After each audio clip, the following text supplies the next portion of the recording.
थेंबरही तेलाचा वापर न करता बघितला माझा हा डोसा काय मस्त असा कुरकुरीत झालेला आहे, तेवढाच खमंग आहे। हा बनवलाय मी हिरव्या मुगापासून, कारण हिरव्या मुगामध्ये खूप सारं प्रोटीन असतं जे लहानांपासून मोठ्यांपर्यंत फायदेशीरच आहे।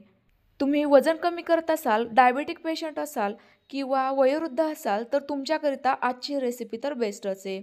नमस्कार, मी तेजश्री श्री किचनमध्ये तुम्हा सर्वांचं खूप खूप खूप मनापासून स्वागत करते।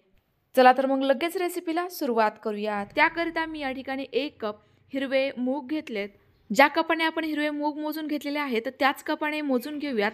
पाव कप तांदूळ, कोणताही जाडा तांदूळ किंवा ज्या तांदळाचा भात चिकट होत नाही असा तांदूळ या ठिकाणी वापरू शकता। तांदळामुळे डोसे फारच छान असे कुरकुरीत तयार होतात। आता हे दोनही साहित्य 1 ते 2 पाण्याने स्वच्छ चोळून धुवून घेऊयात, कारण यावर बऱ्याचदा पावडर लावलेली असते जी आपल्या शरीरासाठी हानिकारक असते। आता हे दोनही साहित्य बुडेल इतकं यामध्ये पाणी टाकायचंय आणि साधारणतः 4 ते 5 तासांकरिता हे छान असे भिजवून घ्यायचे आहेत। तुमच्याकडे जर कमी वेळ असेल तर यामध्ये तुम्ही कोमट पाणी वापरू शकता, ज्यामुळे मूग तांदूळ फक्त 2 ते 3 तासातच भिजले जातील। तर बघा, साधारणतः 4 तासानंतर आपले मूग आणि तांदूळ दोनही छान असे भिजले गेले आहेत। तुम्ही ओव्हरनाईट देखील हे भिजवून घेऊ शकता, म्हणजे मग तुम्हाला सकाळच्या नाश्त्याकरिता डोसे तयार होतील। आता हे दोनही साहित्य थोडंसं पाणी निथळून या मिक्सरच्या भांड्यात घालूयात। याची आपल्याला एकदम बारीक स्वरूपाची पेस्ट बनवून घ्यायची आहे। हे साहित्य दळत असताना जर आपल्याला पाण्याची गरज पडली तर हे मूग भिजवलेलंच पाणी आहे ना, तेच वापरायचं, दुसरं पाणी वापरायचं नाही। यामुळे आपल्याला डोशाचं मिश्रण फर्मंट करण्याची देखील गरज पडत नाही। यामध्येच टाकूयात 1 चमचा जिरे, 2 हिरव्या मिरच्या आणि 3 लसूण पाकळ्या।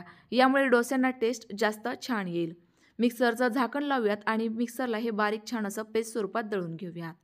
तर बघा, या ठिकाणी आपलं डोस्यांचं बॅटर तयार झालंय। हे एका बाउलमध्ये काढून घेतलंय। सोबतच टाकूयात चवीनुसार मीठ। पुन्हा एकदा व्यवस्थित मिक्स करून घेऊयात। जर तुम्हाला हे मिश्रण घट्टसर वाटत असेल तर यामध्ये आणखी थोडंफार पाणी तुम्ही घालू शकता आणि तुमच्या गरजेनुसार याची कन्सिस्टन्सी ॲडजस्ट करून घेऊ शकता। सेम मिश्रणामध्ये तुम्ही बारीक चिरलेल्या भाज्या घालून यापासून इडली, अप्पे आणि डोसे देखील बनवून घेऊ शकता। खूपच चविष्ट तयार होतात। मिश्रण जरा वेळ झाकून साईडला ठेवून देतोय, तोपर्यंत आपण लगेचच डोस्यांसोबतच्या भाजीची तयारी करूयात। आजचा हा पदार्थ आपण खूपच पौष्टिक बनवतोय, तर त्याकरिता वापरणारी भांडी देखील तेवढीच हायजीन असावी, म्हणून मी आज वापरते अगारो कंपनीची नॉनस्टिक कढाई। यामध्ये तयार होणारा पदार्थ अगदी छानरित्या शिजतो, अजिबात कढाईला न चिकटता न डागता। हे भांडे वापरायला तर सोपे आहेच, पण त्याहूनही जास्त स्वच्छ करायलाही सोपे आहेत। तुम्हाला सुद्धा ही कढाई परचेस करायची असेल तर डिस्क्रिप्शन बॉक्समध्ये मी लिंक देत आहे। एवढ्या वेळात कढाई माझी गरम झाली, त्यामध्ये लगेच 1 चमचा तेल घातलं। तेल गरम झालं, अर्धा चमचा मोहरी घालूयात। मोहरी छान अशी तडतडली गेली की अर्धा चमचा जिरेही घातले। आता अर्धा चमचा उडीद डाळ आणि सोबतच लांब लांब आकारामध्ये चिरून घेतलेला कांदा घालायचा आहे आणि संपूर्ण साहित्य छान असं हलकसं सॉफ्ट होईपर्यंत परतवून घ्यायचंय।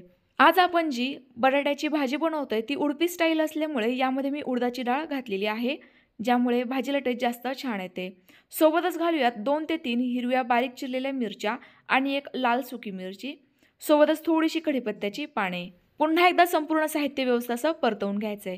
बघा, आजच्या या भाजीकरिता मी तेल अगदीच कमी वापरलेलं आहे, तरी देखील आपली ही भाजी किंवा कांदा देखील अजिबात कढईला करपत नाही। संपूर्ण साहित्य छान असे परतवून झाल्यानंतर घालूयात पाव चमचा हळद आणि चवीनुसार मीठ। पुन्हा एकदा संपूर्ण जिन्नस व्यवस्थित असे मिक्स करून घेऊयात, परतवून घेऊयात। तर बघा, अगदी छान असं याला रंग आलेला आहे। लगेच यामध्ये उकडून घेतलेले 5 ते 6 बटाटे हातांवरच या पद्धतीने मॅश करून घालूयात, कारण डोस्यांसोबत खाल्ली जाणारी चटणी किंवा जी बटाट्याची भाजी आहे ती मऊसूत असते। यामध्ये अजिबात बटाट्यांच्या फोडी नसतात। आता पुन्हा एकदा संपूर्ण साहित्य छान असं मिक्स करून घ्यायचंय, एकजीव करून घ्यायचंय। जर तुम्हाला थोड्याफार बटाट्यांच्या मोठ्या फोडी वाटल्या तर त्या चमच्यानेच अशाच पद्धतीने मॅश करून घेऊ शकता। अगदी मस्त अशी मऊ लुसलुशीत खमंग आपली ही बटाट्याची भाजी तयार होते, जी डोस्यांसोबत फारच चविष्ट लागते। आता यावर झाकण ठेवायचे आणि एकदम कमी गॅसवर फक्त 2 ते 3 मिनिटाकरिता वाफ काढून घ्यायची। काही वेळानंतर आता झाकण खोलून बघूयात। मस्त अशी आपली खमंग बटाट्याची भाजी तयार झाली आहे। यावर थोडीशी बारीक चिरलेली कोथिंबीर घालायची आहे आणि पुन्हा एकदा हलकसं मिक्स करून घेऊयात। तयार झालेली भाजी लगेच जरा वेळाकरिता साईडला ठेवून देऊ। एवढ्या वेळात आपलं डोसांचं मिश्रणही अगदी व्यवस्थितरित्या भिजलं गेलंय. यावर बघा हलकेसे तुम्हाला बबल्स दिसत असेल. यावरूनच लक्षात येतंय याला अजिबात आपल्याला फर्मंट करून घेण्याची गरज नाहीये. असेच लगेचच अजिबात सोडाही न वापरता डोसे बनवायला घेऊयात. त्याकरिता आज मी पुन्हा एकदा अगारोच कंपनीचा डोसा पॅन वापरतेय. यावरील डोसे अजिबात तव्याला चिकटत नाही, कारण या तव्याला नॉनस्टिक कोटिंग आहे. याचा बेसही छान असा जाडजूड असल्यामुळे आपला डोसा यावर छान असा कुरकुरीत भाजला जातो. आजचे हे डोसे मी थेंबरही तेल न वापरता बनवत असल्यामुळे आता हा तवा छान असा कडकडीत गरम झाल्यानंतर अगदी थोडंसं यावर पाणी शिंपडायचंय आणि हे पाणी पुसून घ्यायचं. असं केल्यामुळे तव्याचं टेम्परेचर मेंटेन होतं आणि आपले डोसे अजिबात पॅनला चिकटत नाही. आता यावर चमचाभर मिश्रण घालायचे आणि या पद्धतीने चमच्याच्या बुडाने हे मिश्रण गोल गोल फिरवत चालायचं. अगदी मस्त असा पातळ आपला हा डोसा तयार होतो. हा पौष्टिक जरी असला ना तरी देखील खाण्याकरिताही तेवढाच खमंग खुसखुशीत लागतो. तर बघा किती छान असा मोठा आणि पातळ माझा हा डोसा घालून तयार झालेला आहे. आता हे वरील मिश्रण सुकेपर्यंत वाट बघूयात.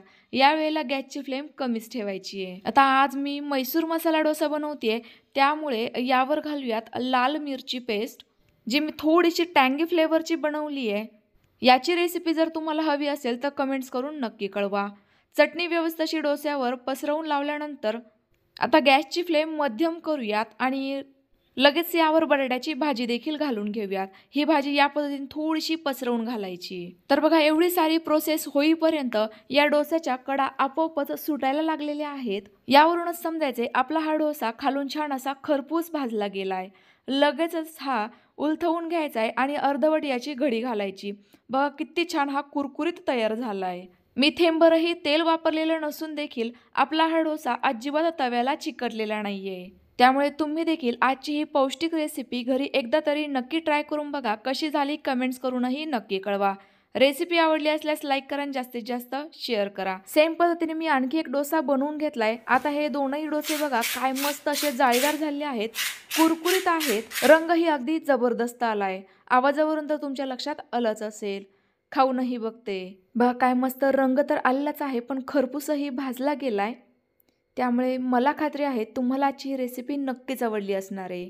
तर तुम्हाला आजच्या या रेसिपीप्रमाणे आणखी कोणकोणत्या रेसिपीज बघायला आवडतील कमेंट्स करून नक्की कळवा. पुन्हा भेटूयात. Bye bye.